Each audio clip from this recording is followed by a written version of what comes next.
Hello, there you are. Thank you for coming back again. I really feel so much better seeing you there. Thank you. I appreciate you.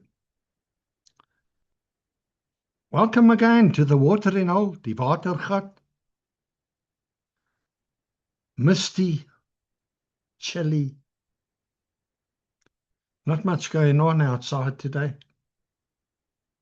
I think everybody's hiding away.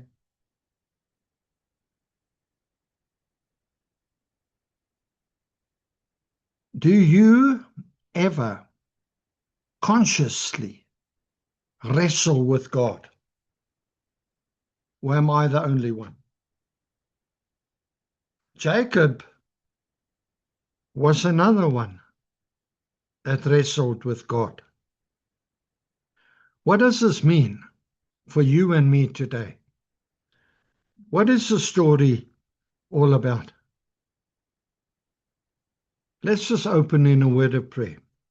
Father, I thank you for the truth of your word, that everything in your word carries revelation for us. You're showing us every step of the way. Help us to learn today about this concept of wrestling with you. Is it wrong? Is it right? Is it your will? Is it not your will? And Father, we thank you for what you're going to teach us today. Holy Spirit, please come and take the wheel. In Jesus' name, amen. By way of title, Wrestling with God. Stoei met die Here. Genesis 32 in verse 24 in the NET. So Jacob was left alone. Then a man wrestled with him until daybreak. It was a lonely fight. Looking back over my own spiritual journey, I can see clearly many times where I've insisted on doing it my way. And yet, I know, I have learned over the years, and I know that it is only when I am quite finished, when I get to the end of myself, that is where God begins. Maybe you can relate to that today. In Amos 3 verse 3, in the modern King James, we are told, can two walk together unless they are agreed? Pretty much what that means. We cannot enter into the deeper, more profound truths, the wisdom and the revelation of God until we relinquish control. We've got to hand over the wheel. The inheritance of his kingdom is only made possible for those who are connected with the heir, Jesus Christ. Outside of this connection, there is no inheritance. The inheritance of God is only for believers. Wow, that's a shocking truth, but it's the truth. But Jacob is someone we can learn from. The inheritance of the kingdom is for those who are connected with the heir, saved, like in my last message, in line, in step, in agreement, in faith. we learn from Jacob, his name means supplanter, one who takes the place of another, often through trickery or strategy or even through force. When he finally comes to the end of his plans, God had a better plan. You need to go and read the whole story of Jacob. I mean, it takes like 21 years from where he robs the birthright from his brother. And they are separated, and he lives in fear of his brother Esau. It's like 21 years later, he finds himself at a place called Bethel, the place of God. That's where he encounters God. And that's where this happens. When he finally came to the end of his plans, God had a better plan. How long will it take us to learn this? How glorious is it to finally realize our helplessness, to throw down our sword and to hands up, to surrender to the authority of God. What a relief. Now, Jacob was a hard worker, and he would endure any hardship to get what he wanted. And yet, many times that he got his way, he never realized, we can by reading his story, he never realized how God had protected him and brought him through. I tell you, we are going to get to heaven, to the new creation. And God is going to show us times when he brought us through, where he protected us, where he saved us from stuff. Oh, man, that we never even knew about. You see, there is good. Then there is better. But God's plan is the best. Jacob and his mother had secured the birthright and the blessing of Isaac, but God planned the ladder and the angels in this story. A vision that Jacob encounters. Jacob's father had sent Jacob to Padan Aram, to the house of his mother's father at Bethel, Genesis 28:2. On the way, Jacob rested his head on a stone to sleep. No bed and breakfast. In his dream, he saw a ladder reach into the heavens, verse 12. Above the ladder, he saw God, and he heard God say, "The land on which you lie, I will give to you and your descendants." Verse 13. And God also said in verse 15, "I am with you and will keep you wherever you go, and will bring you back to this land, for I will not leave you." Wow. The trickery of taking the birthright was not an honorable thing. But here at Bethel, he found that even this, in spite of the dishonorable things that he has done, God is with him, with good plans for him and his descendants. Hello. Ever done that God cannot forgive? Nothing so bad. God's way is the best. Many things happen in our lives, and one day when the veil is lifted, we will finally see the goodness of God and his tender compassion that has covered us all the time. How wonderful it is to realize now this fact that I've just said. Realize now God's tender compassion upon you.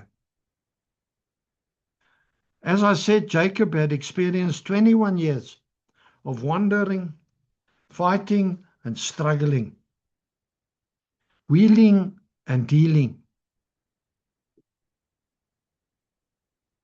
And he was now finally on his way to meet his brother Esau,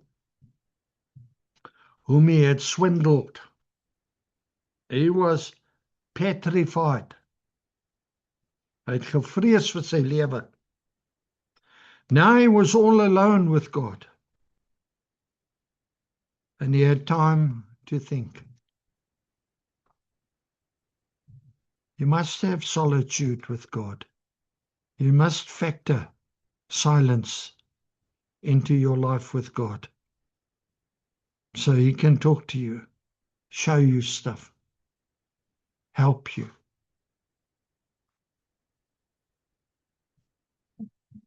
As he was thinking, he came to realize only God could save him. Are you there? You see, the broad road of sin and swindle and scam and wheel and deal, it seems right, but that's because many walk on it. But it's a deception. The way of death is walked by those who use their mind, their feelings, or their conscience as a maatstaf, as a standard. And they don't use God's word as a standard. One only walks the right way when he trusts in Christ and not in his own understanding. And when he knows God in all of his ways. Proverbs 3, verse 5 and 6. Read it. Now, our God intervenes when conflict exists. Is that kind of a God? He's compassionate. Now, I don't know what you are facing. The steady advancing of old age. Maybe you're facing sickness. Maybe you're facing a sin that surrounds you, that you keep tripping over, that you cannot get victory over. Maybe you're facing insolvency or divorce. Maybe you're facing some loss which is driving you crazy. In God, with God, you can and must master that against which you wrestle. You can't wrestle with God. You will lose. Pray and believe. Surrender to God. Accept what He is giving you. Ask for His help. Ask Him to strengthen you to never, ever give up. As Christians, we don't give up. We give upwards.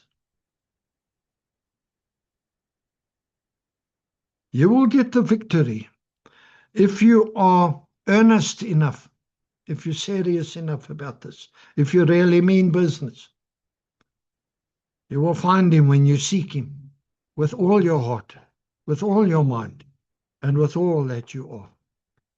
Jacob knew that if God left him, he would never meet Esau.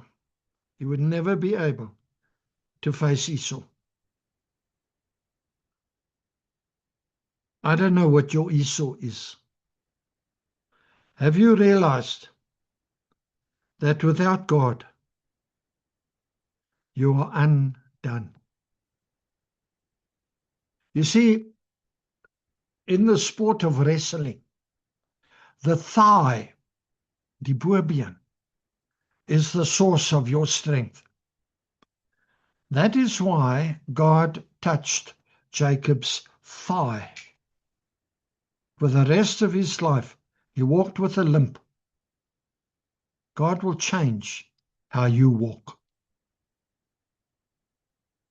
He will touch the area of your strength, your perceived strength.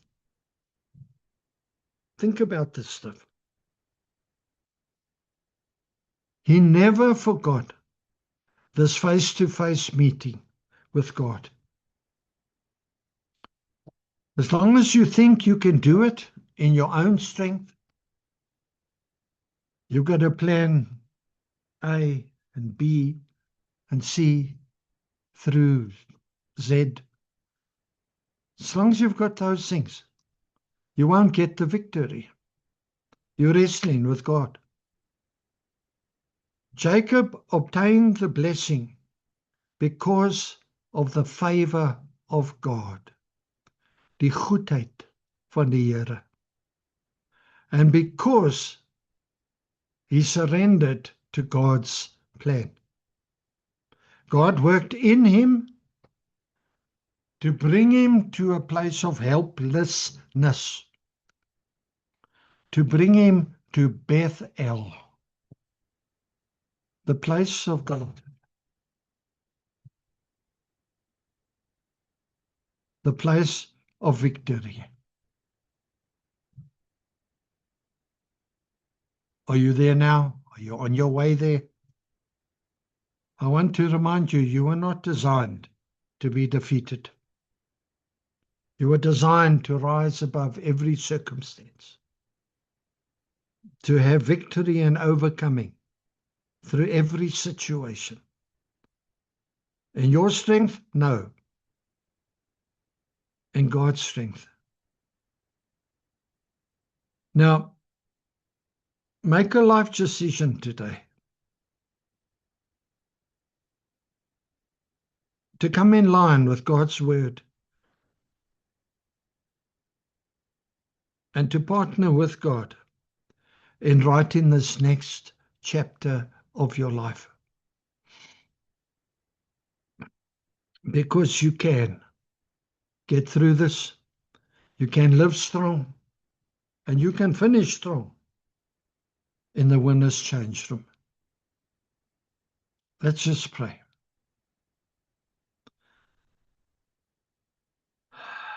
My friend, if you don't know Jesus as your Savior, as your King, you are absolutely on your own. I want to encourage you today to look very seriously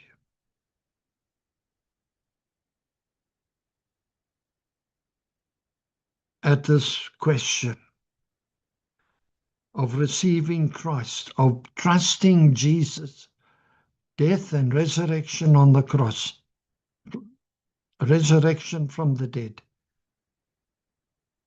to pay for your sins,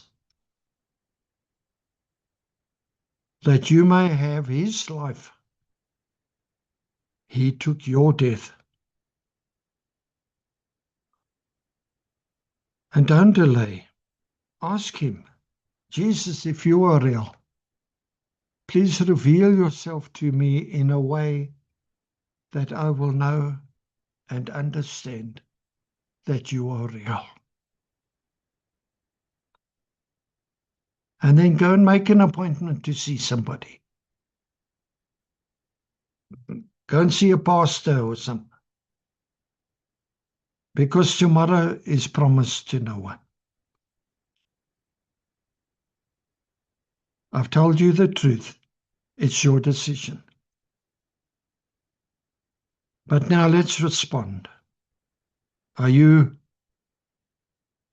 somewhere having to sleep with your head on a stone? How uncomfortable. Are you in uncomfortable situation?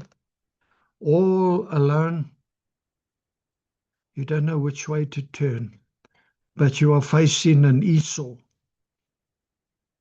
which is frightening.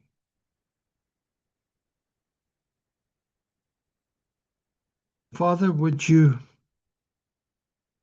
reveal to us, show us your ladder, show us your angels, show us what you have for us.